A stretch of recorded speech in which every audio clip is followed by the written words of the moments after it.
What's going on, everybody? It's Mr. Cowboys fan, and it is Late Night Talk, episode 11.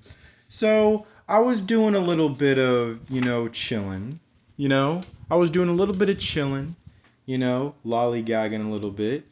And I stumbled across, I pretty much stumbled across this video by DAK, talking about Dak Prescott. And because, you see, there's this narrative that Dak Prescott can't beat winning teams. Well, he actually made a chart, or somebody made a chart or something, discussing some active quarterbacks, and, well, all of them really are active quarterbacks. And just one of them that they had was, not an active quarterback.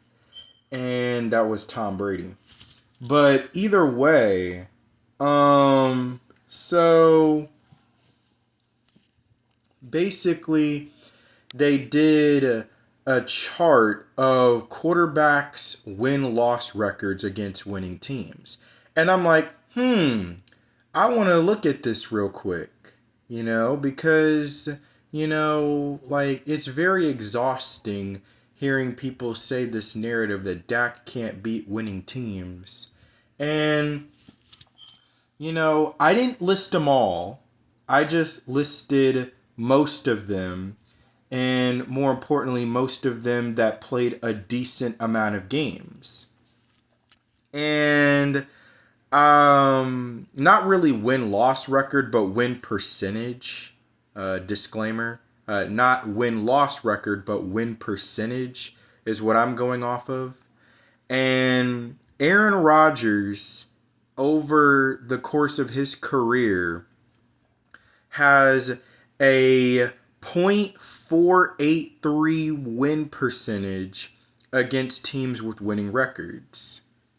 Mind you, winning records is teams above 500. So, let's proceed.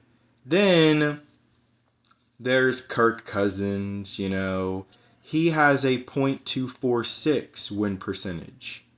Patrick Mahomes, a .647 win percentage. Tom Brady, .611 win percentage. Russell Wilson, .542 win percentage. Matt Ryan, .344 win percentage. Matthew Stafford, .132 win percentage. Jared Goff, because there's a little bit of a debate going on of who's the best quarterback in the 2016 NFL draft class, Dak Prescott or Jared Goff. Well, I think it's still arguable and still debatable.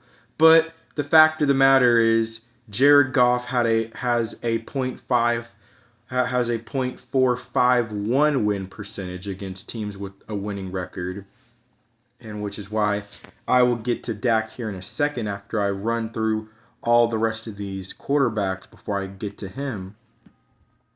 Then there's Lamar Jackson with the .500 record against teams with a winning record.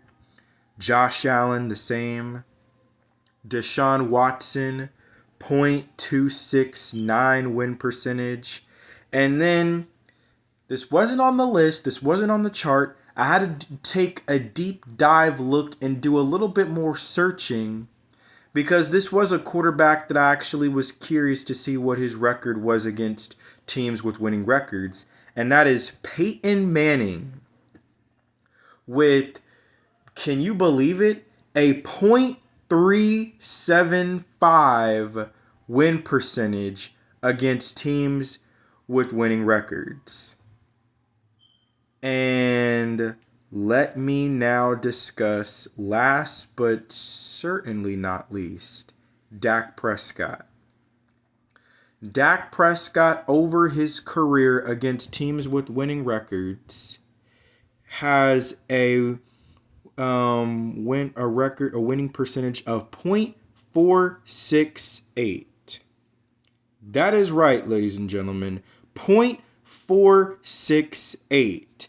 And when you do the little run around, okay, so let's see. That's 1, 2, 3, 4, 5, 6, 7, 8.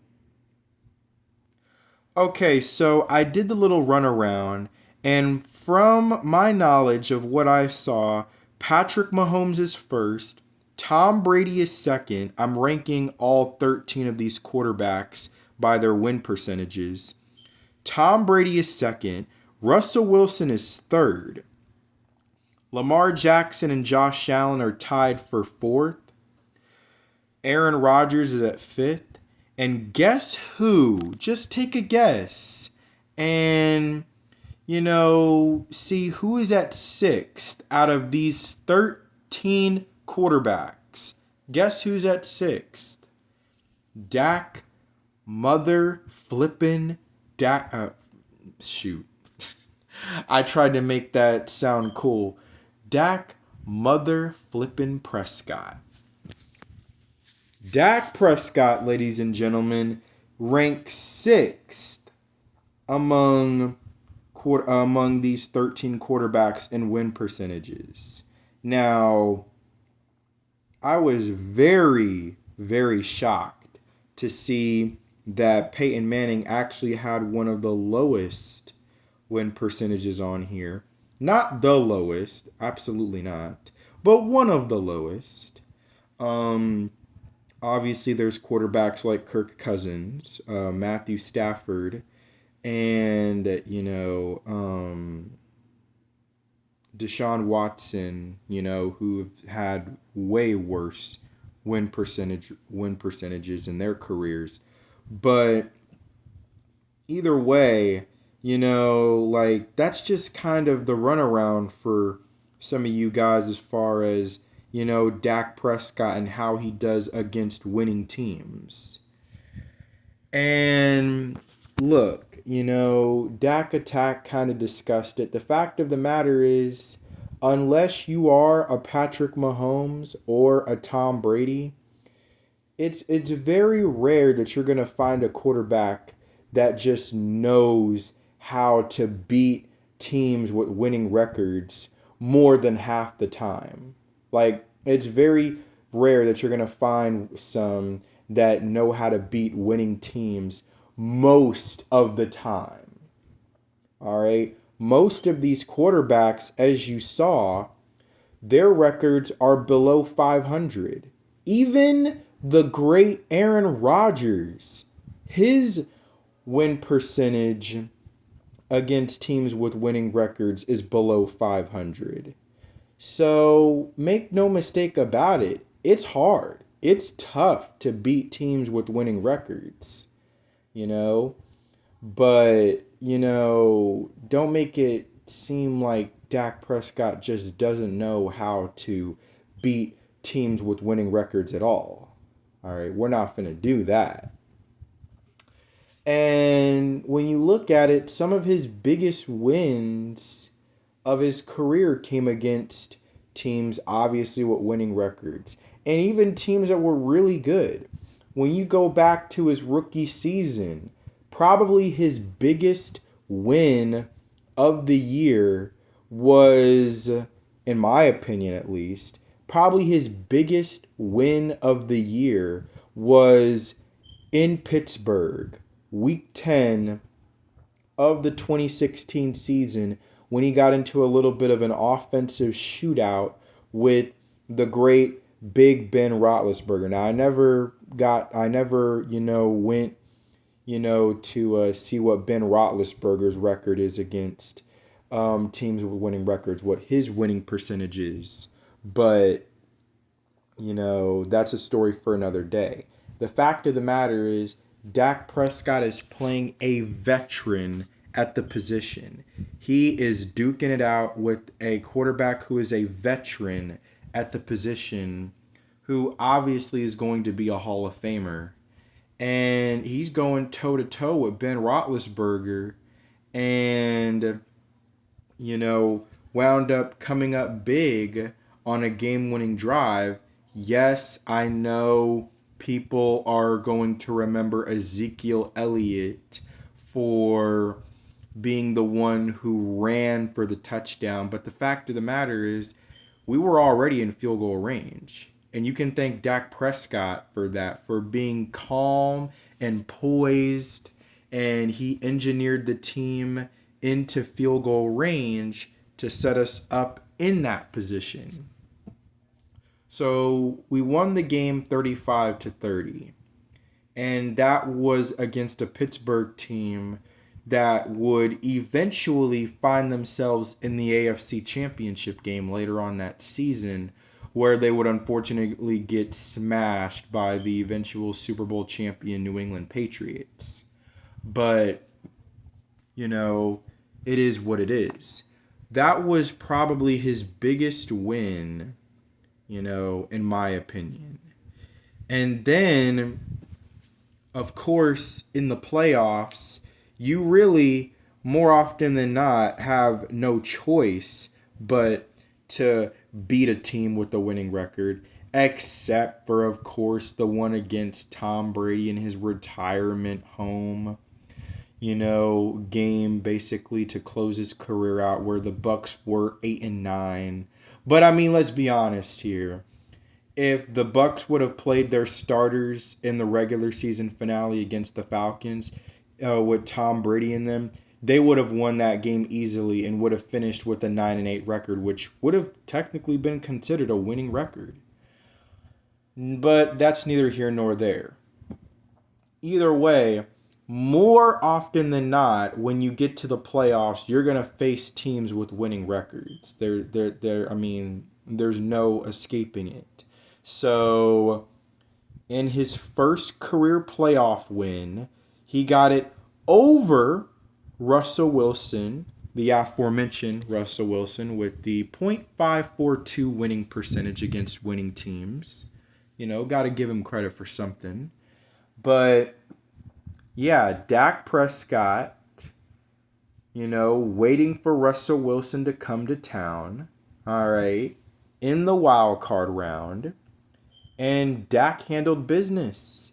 Matter of fact, it was the first time in Russell Wilson's NFL career that he had ever been knocked out in the first round.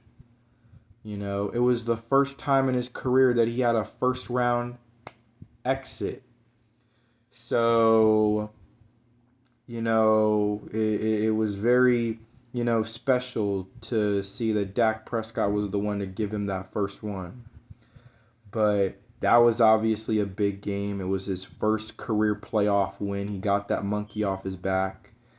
And I could argue that another big win for him was when we were facing the Kansas City Chiefs in 2017.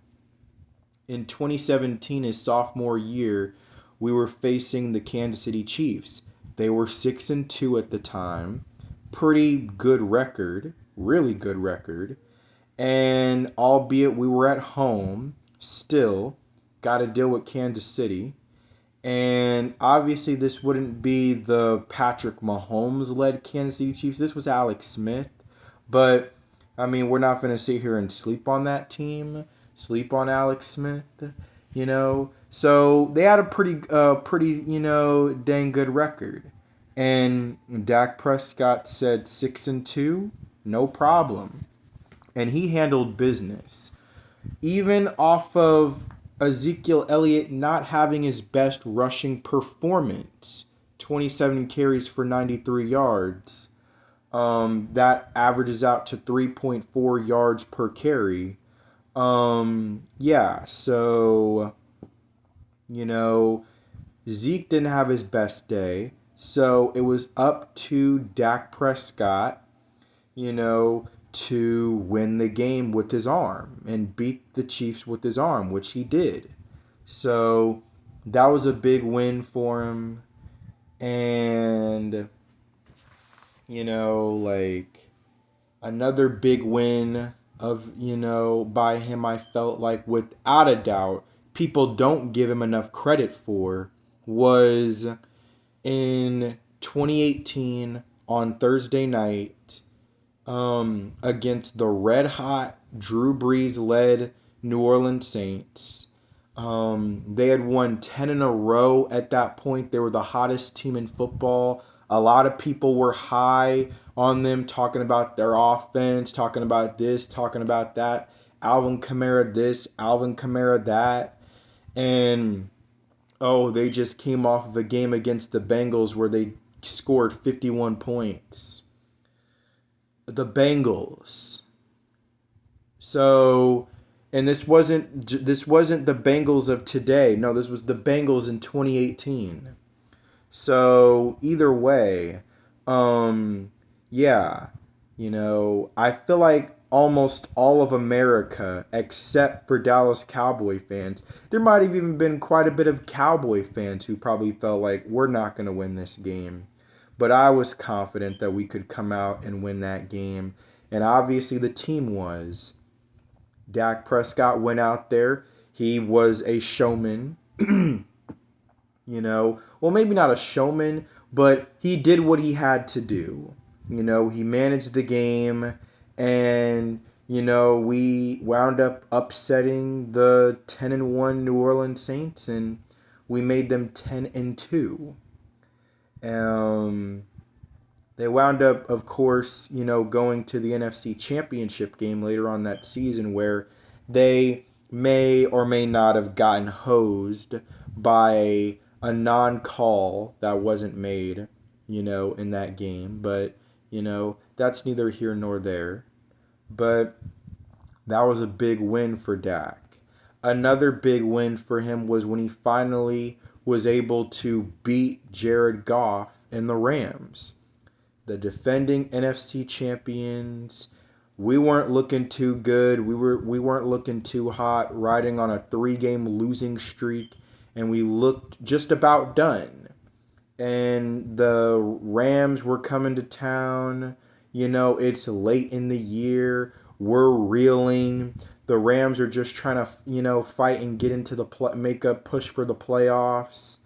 And people thought that we were done, that we were finished. And Dak Prescott just went out there and he played very, very well, and, put together an offensive onslaught in that game. And we wound up dominating the Rams in that game 44-21.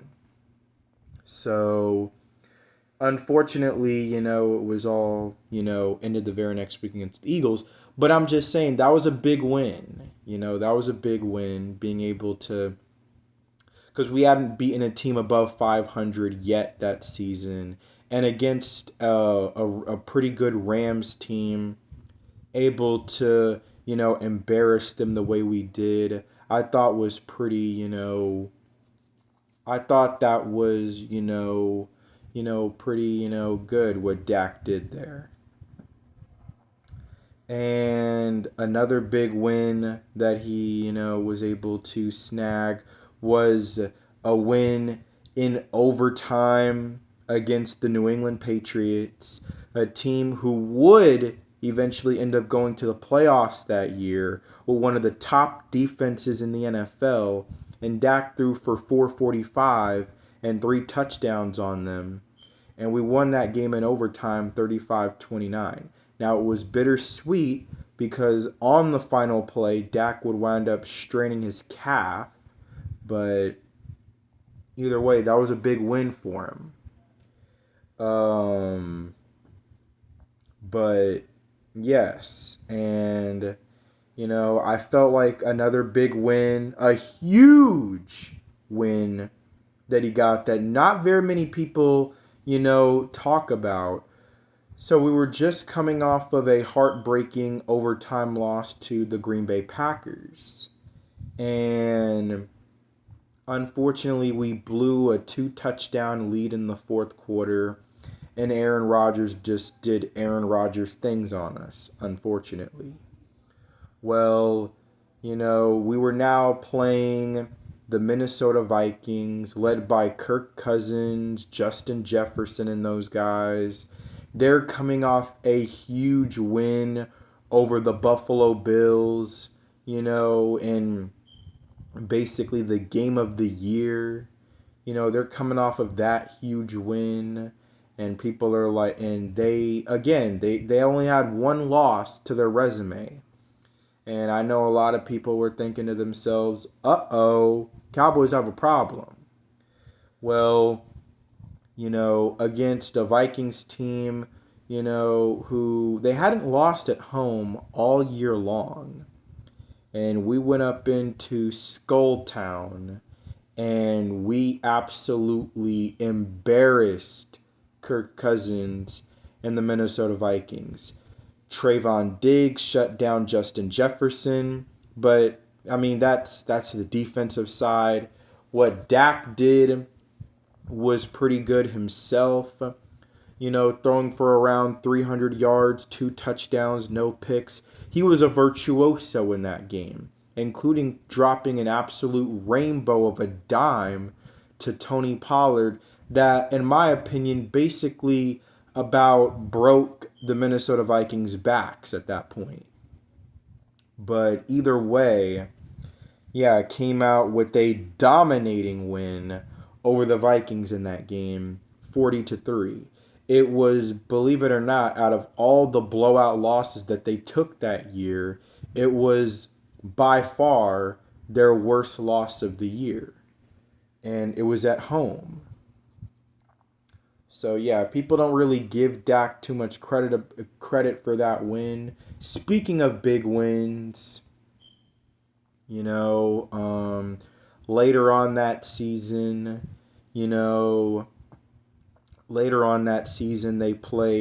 we played Philadelphia on Christmas Eve. Now all the talk was about, whether or not Jalen Hurts was going to play. Now he wound up not playing. And I was a little disappointed because if y'all don't know me, I want everybody out there. I want everybody. I want, everybody healthy. I want the players healthy. I want the coaches healthy. I definitely want the cheerleaders healthy. I want everybody to be healthy. I want everybody to be 100% full intact. Because that just makes the win that much more sweeter. But Jalen Hurts was not able to play that game.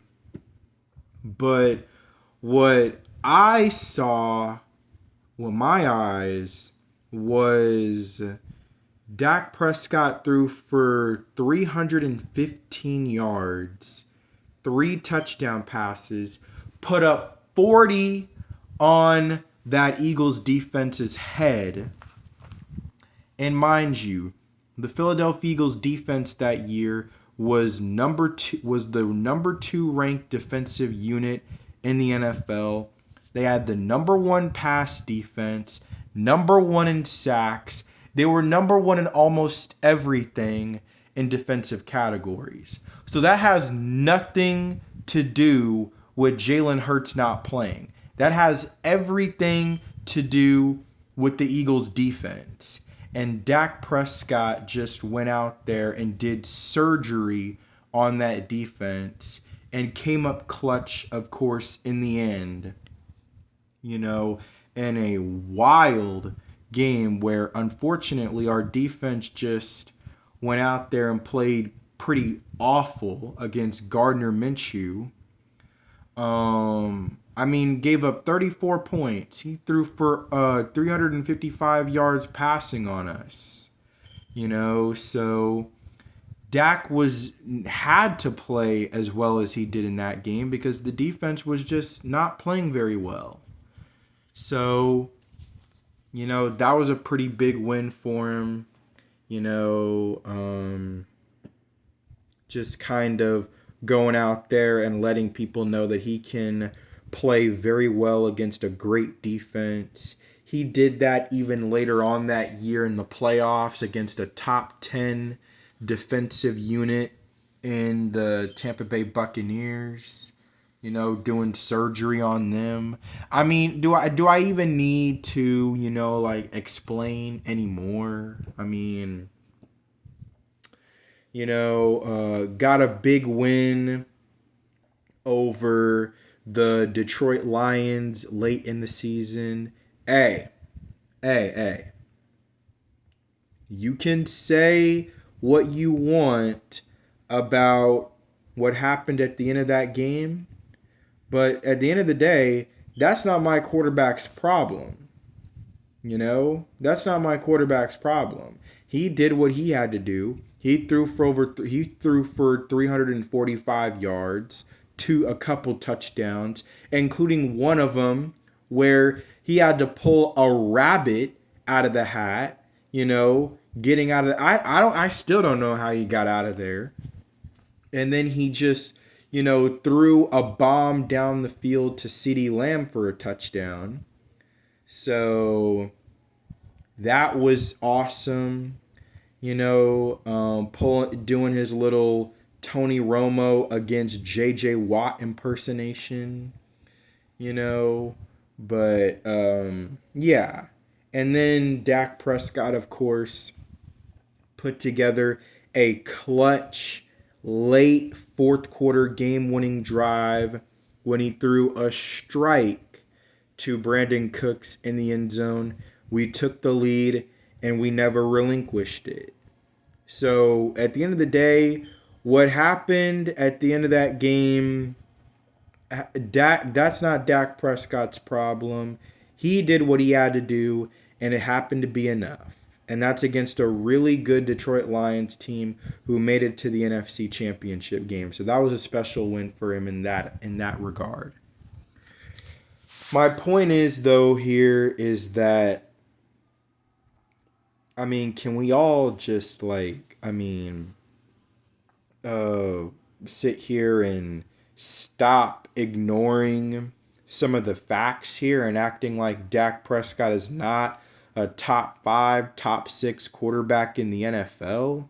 I argue top 5, but if you want to put him top 6, top 7, that's you. But, and I don't want to hear anything about Super Bowls because outside of what I look at here, outside of Patrick, as far as active quarterbacks, outside of Patrick Mahomes and Matthew Stafford, nobody else is going out there getting busy winning rings. So a lot of these other quarterbacks that y'all try to defend and talk about how much better and how much more clutch they are than Dak Prescott, they're in the same boat that he's in. Like I said, as far as active quarterbacks, outside of Patrick Mahomes and Matthew Stafford, everybody else is in the same boat. They don't got a ring either. So say what you want about Dak Prescott, but you're not going to find too many quarterbacks in the NFL that are better than him. Patrick Mahomes, is obviously one, that you would probably, anybody would rank him higher. Maybe, Lamar Jackson, but it is what it is, and I just can't help but look at that record of Peyton Manning, bro. .375. 0.375. Wow. We look at Peyton Manning as an all-time great legend, one of the greatest quarterbacks to ever do it, which he is. Don't get me wrong, I'm not taking any credit or anything like that away from him. But I'm just saying that, he's human. He struggles against winning teams just like quite a big handful of other quarterbacks do. When you're playing a winning team, more often than not, you're probably playing a pretty good team. All right, a really good team. So sometimes you're gonna struggle. All right, everybody has their struggles. I'm not gonna sit here and act like Aaron Rodgers doesn't have his struggles. You know, Matt Ryan certainly had his struggles. .344 win percentage. I mean, come on. Like, I mean, people have their struggles, you know? Like, I mean, like I said, there's very few quarterbacks that you can find in the NFL that can say, oh, when I play winning teams, I win most of the time. No, you win some, you lose some. All right. And people need to, just get that through their head.